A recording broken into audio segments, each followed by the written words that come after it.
in software and then changed into food, which was great, but I still hadn't kind of found my niche. And then when we came out here for his job, I was trying to figure, what did I want to do out here? Did I want to continue doing catering, which would be difficult for me to do nights and weekends when wanting to raise a young family? And sort of determined, well, if I open a brunch place, well, then I'll be on the same schedule as my child. So that would be great. We'll just be 8 to 3 and that'll be it. My day will be over. And as you know, that's not the way that it really works. But I did find a way to combine that passion of cooking and ultimately baking with my desire to raise a family. And really, you know, I kind of do have the best of both worlds. And I, you know, again, going back to the you know, discussion title, so to speak, living your true passion, I feel that I really am. I get to, you know, drive my son to school every day and pick him up and do what I love to do in between and after that time. And, you know, we're making amazing food every single day. I don't make everything that comes out of the restaurant, but I'm certainly very hands-on and very involved in what happens at the restaurant day to day. And I've been lucky to, you know, call a great team together to really, you know, back me up, back up my passion. And, you know, I get to do what I love every single day. So that's very exciting for me. From them. Yeah. Was someone saying something? Oh. I want to thank the we can order in from, so supportive. Yeah, I'm sorry, Stephen, go ahead. we're not on mute. We're not on mute, we just learned, but okay. We can order in from you or pick up and take. Yeah, yeah, absolutely. So we never did 7 days before COVID. We were always closed Tuesday, Wednesday in the wintertime, and then always closed Wednesdays, just year round. We were never even open Wednesdays. But because of COVID, we never closed. And in fact, we had sort of scaled back at the height of COVID. We just did Thursday to Sunday and very short hours, and we were only doing strictly to go. But now that, you know, when the sun came out and it got warm out and they allowed us to do all this outdoor seating and all this wonderful stuff, we are 7 days still. So generally speaking, we're 8 to 3. And then for now, we're still doing Thursday, Friday, Saturday night dinner. And you can take it to go or you're welcome to dine in, either way. We're not table service just yet. We're going to be doing an outdoor enclosure at the restaurant. So we kind of felt like it might be a good time to start the full service back again when we have that additional seating. Since we only really have a few tables right now, doesn't really make sense to, you know, dedicate a server to 5 tables. But yes, it's takeout or you're welcome to stay. We have plenty of seating outside and some limited seating inside right now. So. Oh, great. Yeah. Yeah, I mean, maybe just a little bit about, you know, the concept. It wasn't really pulled out of thin air. You know, my husband is quite a baker, and he actually at one point was thinking about doing that for a living and instead became a lawyer. I don't know how that happened, but it did. And then, but we, in that time where he was trying to make this decision for his career change from graphic design, we did a lot of recipe testing, just a lot. And one of those items was the biscuit. We had traveled a lot. We, you know, it's not really a Southern restaurant. What we do is not really Southern. It's really more comfort food, and places that we've traveled and food that has influenced us, chefs that have influenced us, and recipes that we had been making literally for years. But when he was determining whether or not to be a baker, we took those recipes and sort of tested them for kind of a bulk environment. And we kind of just narrowed it down to ones that we just love so much and we really wanted to share with people. We've been making our scones, our cinnamon scone, our cornmeal lemon scone, the biscuit, our whole wheat chocolate chip cookie. Those are things that we had been making for years, dating back to like apartment living. And then we just built on that. Why, if you're doing biscuits, why not do biscuits and gravy? And then we just started researching, and eating everywhere. Yeah, I mean, literally traveling and just eating everywhere. Even while the restaurant's open, we continue to do a lot of R&D, eating literally everywhere we go, and really pitting ourselves up against places that we know are good, that have a national reputation. And yeah, and we're doing all right. So yeah, but we continue to work on those recipes and just constantly try to make it better and better. And honestly, COVID was a chance to even do that even more. You sort of think like, okay, well, we need to scale back. We're doing too much. We can't get the same product we got. Their delivery schedule is different now, our vendors. How do we keep the quality up here? And you just do. You just figure out a way to do it. And it gave us a chance to actually continue testing and improving, even though most of the food we're serving right now is in a box. But we've gotten some of our highest praise in these past few months. It's just, people just can't believe, like, oh, it's still so good. We missed it. And it's great. It's really, it's been a real eye opener what you can do in a challenging time. So, yeah. And I appreciate the congregation, because most of you have eaten at the restaurant once, if not several times. And we really, really appreciated the support of the congregation. So thank you very, very much. And yeah, we were included in newsletters in the past and things of that nature. So we appreciate the exposure. Yeah, thank you. It's our pleasure. Marissa, I Yes. would say, when you look at it, the way you just laid it out, I mean, one thing led to another to really prepare you for where you are today. Yeah, absolutely. Yeah, I mean, it was a path, as you described earlier. I was in software for about 6 years. I traveled all over, and it was a year after 9/11, and I kind of just woke up and was sort of like, I don't even really know that I like what I'm doing. I like the travel. It was exciting. I was in my 20s, and it was really wonderful. But then it was also sort of like, I don't feel anything when I go to work every day. And actually how I got into food was my husband saying to me, he wasn't my husband yet, but he said to me, well, why don't you just ask your boss if you could take a hiatus? And why don't you spend the summer doing, go to culinary school, or why don't you work in a restaurant or something like that? And one day we were in East Hampton, and I walked into Barefoot Contessa, and I just filled out an application, and they were like, really? You want to work here? And I never went back to software after that. And that's how it snowballed. Yeah, so I did that for the summer, and then went back to the city, and that's how I started my real food education. Yeah, and yeah, it was great. It was great. And I don't remember what I was saying, but the path, and that led me to here. Yeah, and then all of those things just sort of, yeah, there's really no challenge that you can't face once you sort of feel that you've sort of bobbed and weaved through the industry, and then nature sort of throws something monstrous at you, but you get smart, and you get smart quick. And how can we turn this around? How can we continue to serve the community? Which we did. We minimized our menu, we lowered our prices, and basically we just brought everything out to your car.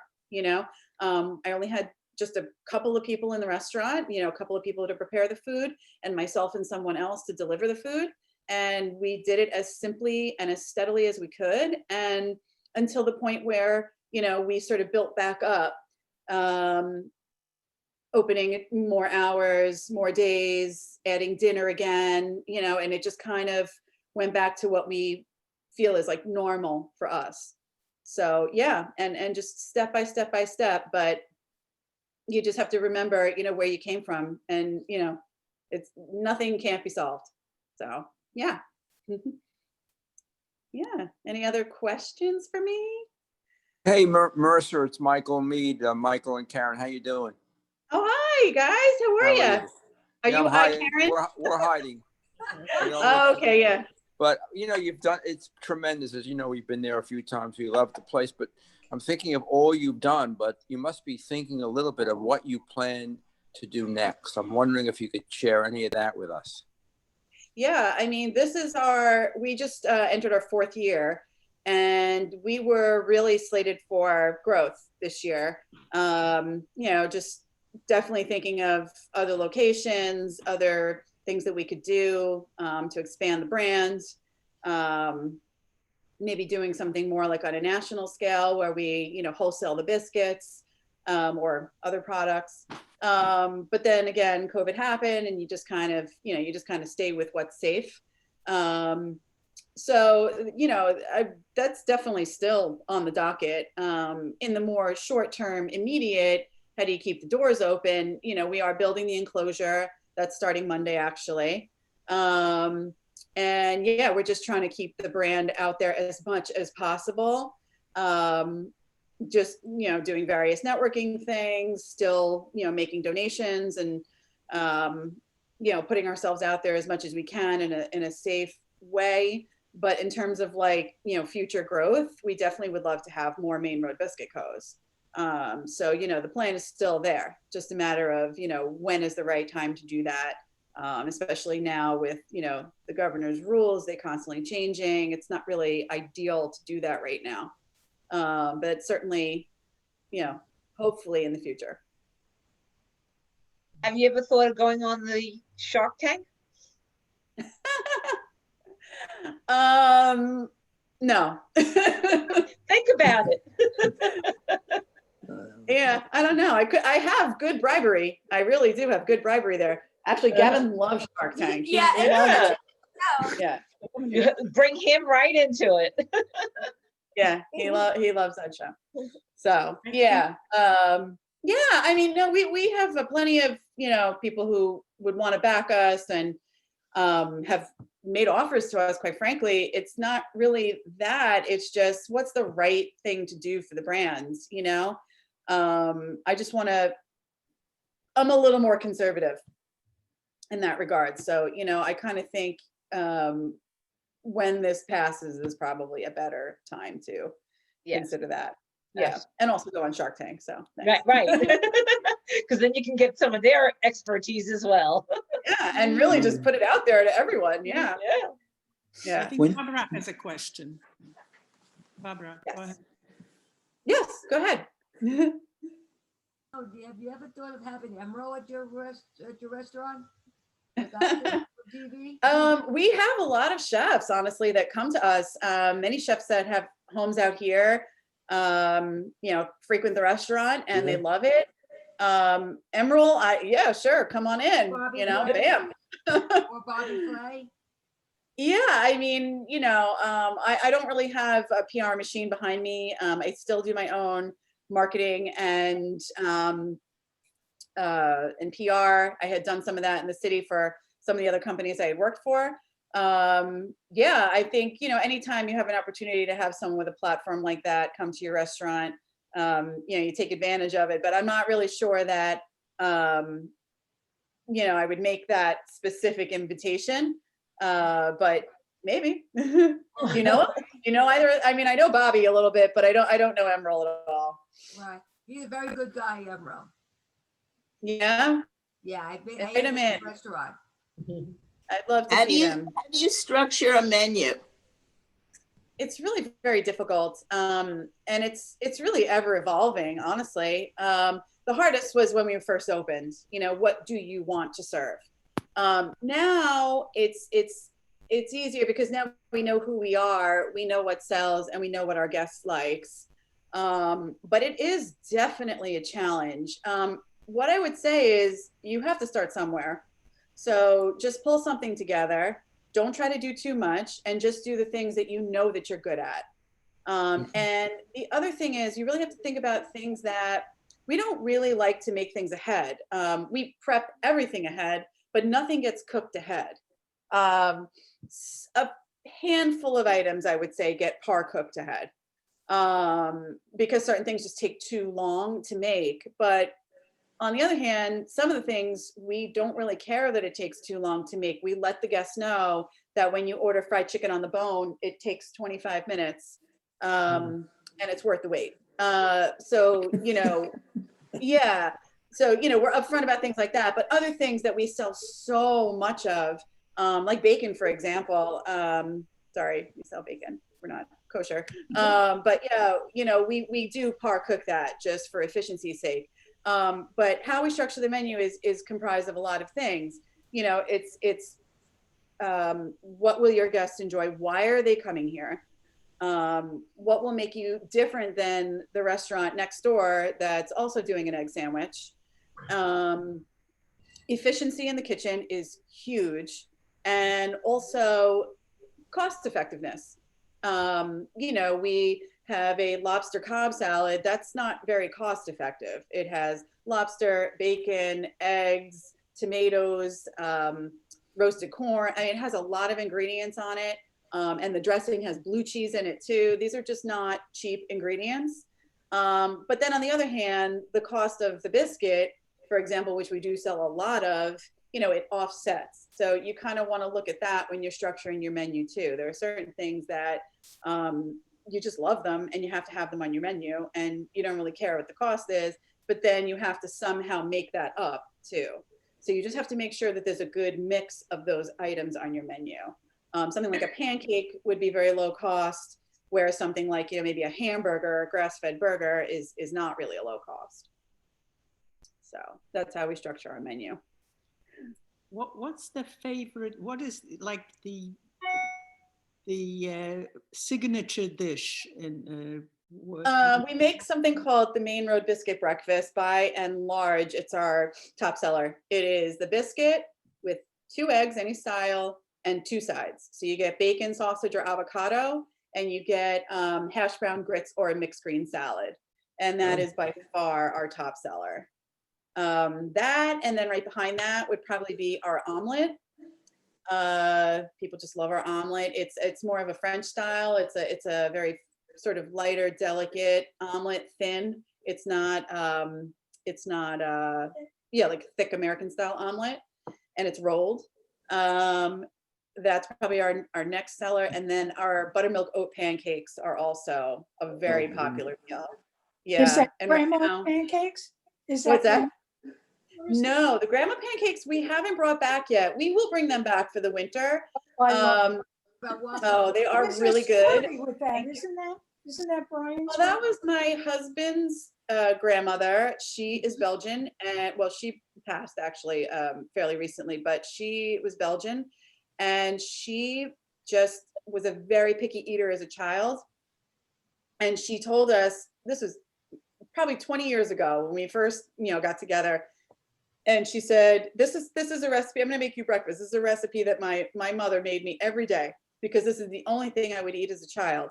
And then just sort of like apartment living and, that kind of thing, and just kind of working a lot and whatnot. And we found ourselves making these grandma pancakes all the time because they were like 5 ingredients and they were so delicious. It's maybe like a little bit thicker than a crepe.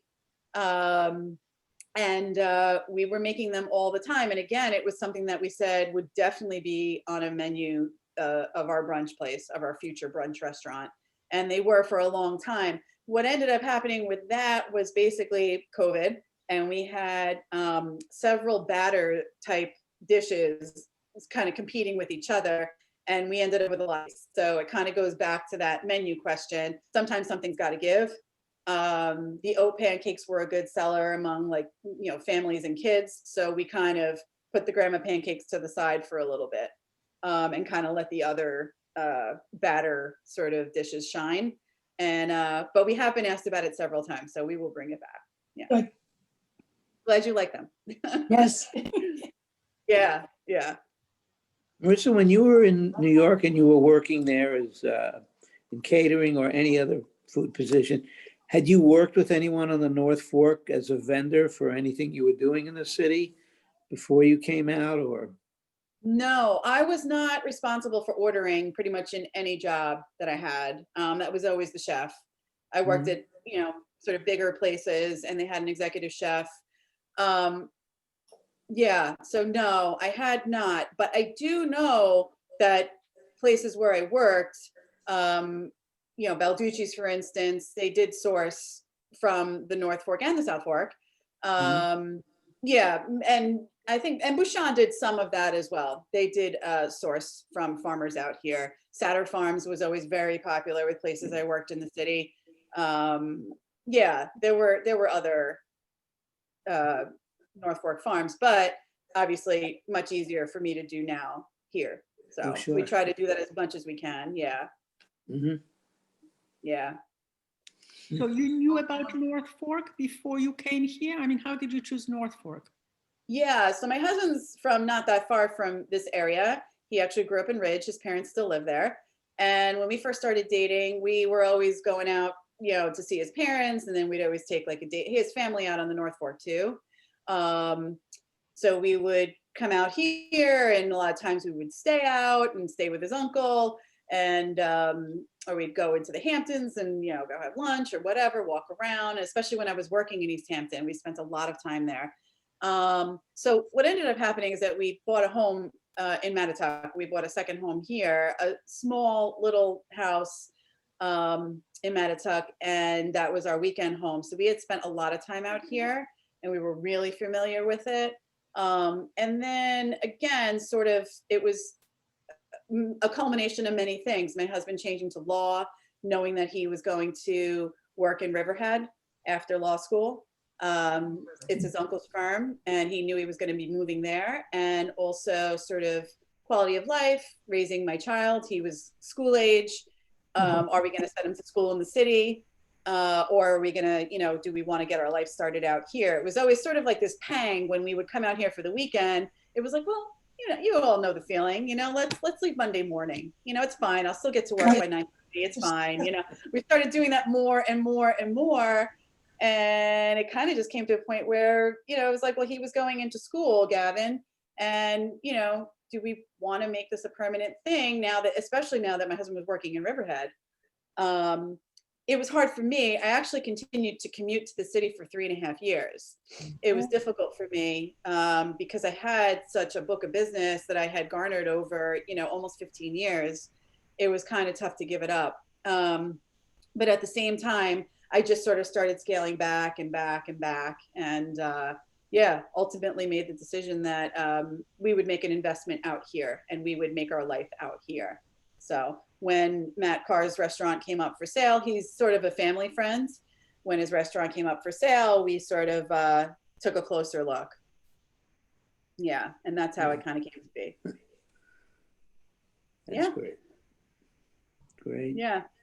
Yeah, so I don't know. Do you ever have time to go fishing or do anything out on the bay, or go to, pick up oysters, or go to any one of the places that grow oysters out here, or any of the seafood? Any of the seafood. Are you asking me how have we been to them, or? No, do you have time? Do you have, any spare time, so to speak, when you can? What's spare do some time? recreational? Yeah, what's spare time? I think that's what he's trying to point out. Oh, in my spare time. We do all kinds of things in our spare time. Yeah, we do a lot of just research of, other places that are doing either, I don't know if I want to say similar, but kind of similar things, or I do spend a lot of time eating in my spare time and drinking. But yeah, we do spend a lot of time on the water in the summertime. Gavin actually loves to surf. He does some fishing. We've done some fishing, but not too much. Once. No, you fished when you were at the pontoon. Oh yeah. So I fished like a few times. Yeah, we don't do too much of that, but we do, spend a lot of time with family out on the water, on their boat, whatever. Yeah, we do a lot of that. Yeah. Wow. Yeah. Any other questions? Yes. Where does your husband work in Riverhead? He works for a law firm, Twomey Latham, Shea, Kelly, Dubin, Quartararo. Oh, I know that one. Yeah, he's a tax and estate attorney. Oh, good. Yeah, does wills and trusts. Yeah, so that's my story. That's all I have to say, really. Liver? Barb, anything else? Who's a decent guy. Marissa, I'm happy to hear that you do takeout. What's that? They say, I'm happy to hear you do takeout. Oh yeah, I mean, it's become critical, honestly, to the survival of our business. Literally just overnight, the business changed. That's what happened. You know, lots of restaurants were closing their doors and whatever, and we just tried to think, well, we already did quite a bit of catering. We already had all the packaging. How can we, you know, keep our standard that we've built up, and how can we still give a good product and do it primarily to go with very little staff? So just kind of very quickly retooled and became a to-go restaurant. And we had never done online ordering before that either. And now again, it's one of those things where we really couldn't live without it, you know? So we'll never take the online down, even when we go back totally full service. Yeah, and the to-go has been, I mean, we've created like a pickup window. Yeah, I mean, we have a whole system. When you come into, you come in the front door, you go out the back door, you go around the building and pick up at the pickup window. I mean, that was our system for a long time. After we kind of stopped the curbside because it was just getting too busy, we started doing this pickup window, and that was, you know, you just have to think quickly and creatively, and you can still get something amazing even if it's to go. You know, there's a lot of restaurants out here doing good food to go. Marissa, I have a question. Do you have, you said you had the takeout menu. Do you have it online, and is it printed, or is it just You online? just go to our website. Our website's always current. If you go to the website and you just click at the top where it says order here, and that's always current. What is? And then the whole menu and everything pops up, and then you can order what you want. You can scroll through. The one online is nice too because you can see pictures. There's pictures of everything.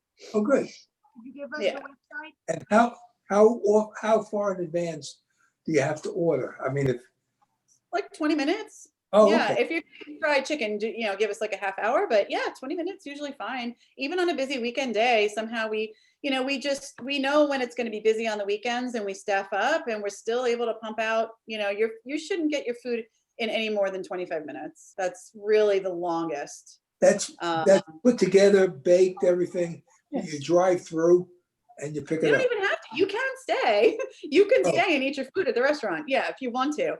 But yeah, if you're taking it to go, everything is in your bag. You don't need anything. We give you everything you need, your utensils, condiments, everything.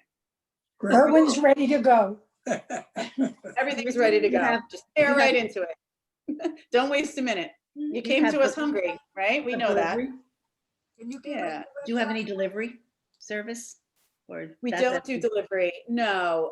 If we do delivery, it's just for catering, and it's over $200. But no, we That's just don't have the understandable. capacity right now. We thought if we got asked more, or it was, you know, a need, we would hire someone to do that, but it didn't come to that. So no, we don't. But for the congregation, I could. Thank you. Marissa, are you doing the cooking or no, just the chefs? I actually made quite a lot of items, but they're sort of like our really specialty items that I just, I don't know how to say this nicely, but I just wouldn't trust it to anybody else. But no, I'm not on the line. You know, your omelet and your pancakes and all of that, well, actually I shouldn't say that. I've made pancakes I don't like to 86 anything either. I don't like anything to be out. So if they tell me that they're low on something and it's a Saturday and we're busy, you know, I'm really the only one who can go back there and, you know, stop what I'm doing and make a whole batch of pancakes. So I will do that if it's really necessary. But no, I have bakers that have been trained, and they make the biscuits and they make the scones and the cookies. And at this point, they do it a lot better than me. But there's certain items that I really won't give them up. And I make those items. They're kind of specialty items that we do. We're doing right now our hot chocolate with homemade marshmallows.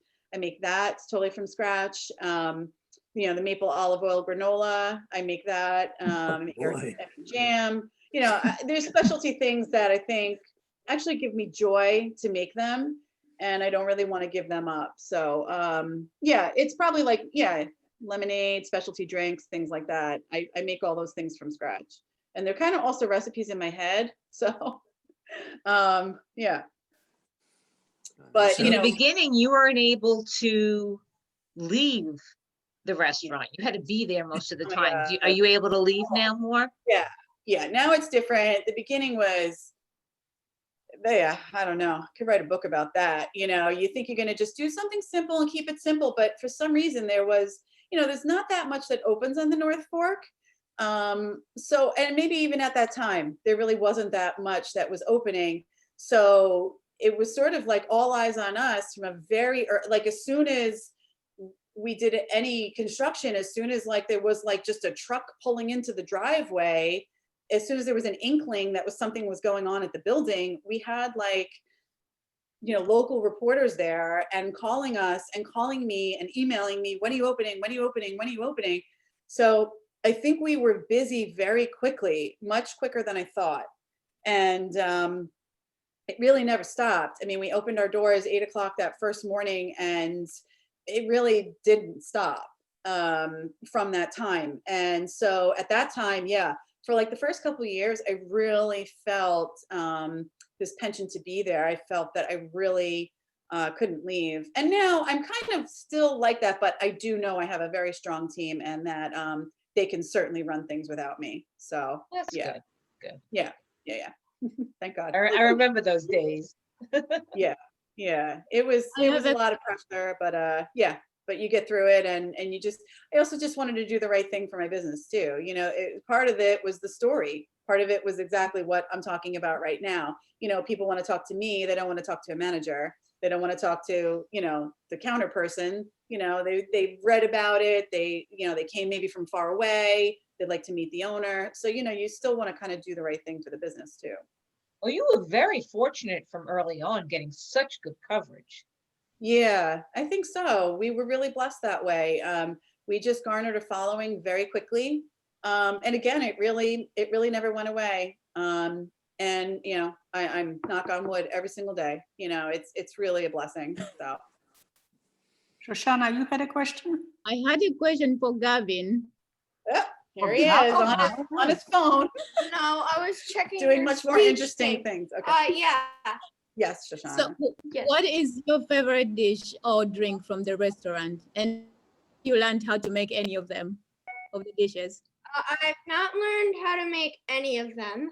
But my favorite dish, I have two.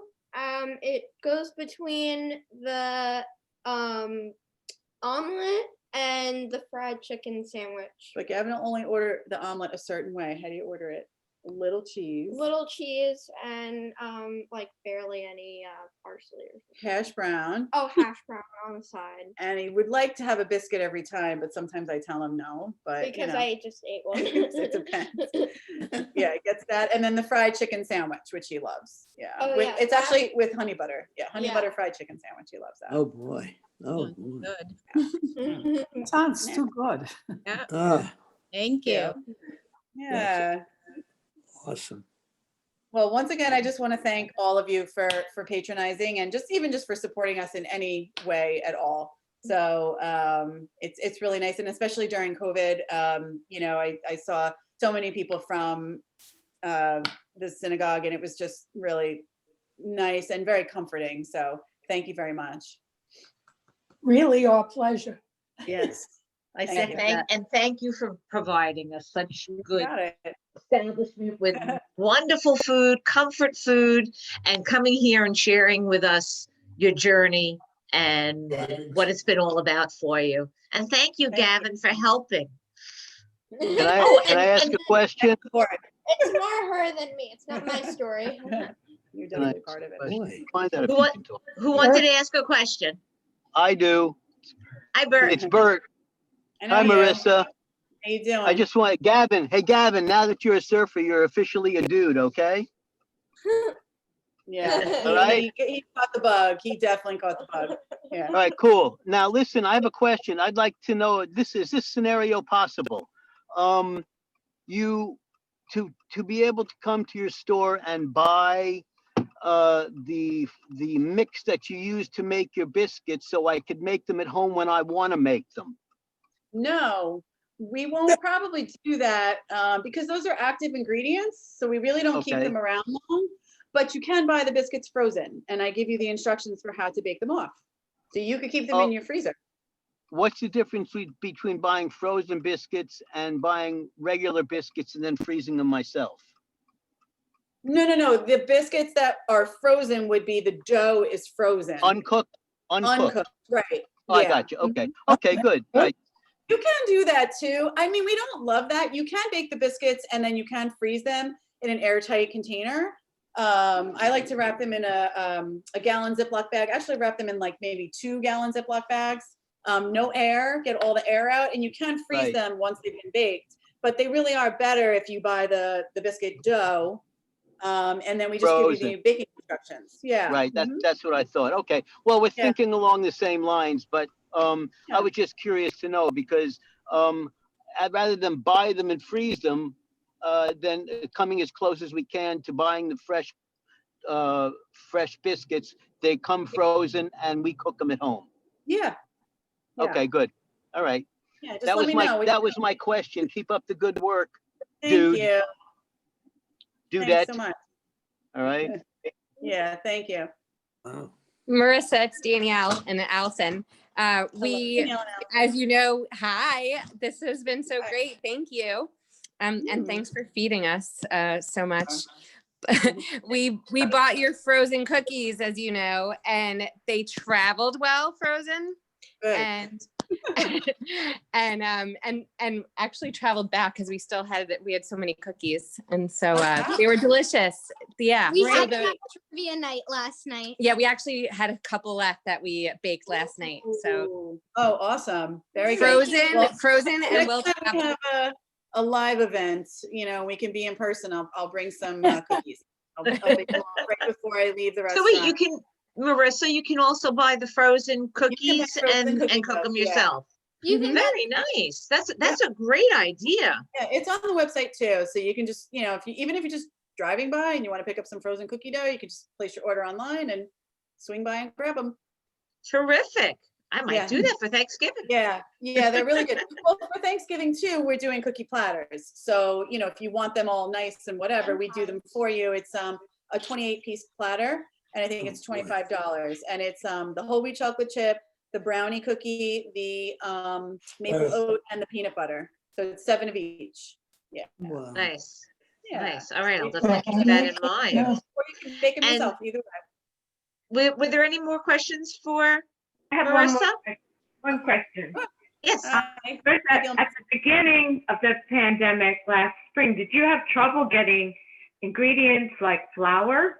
Yeah, we had trouble getting a lot of stuff, and we just really tried to make it.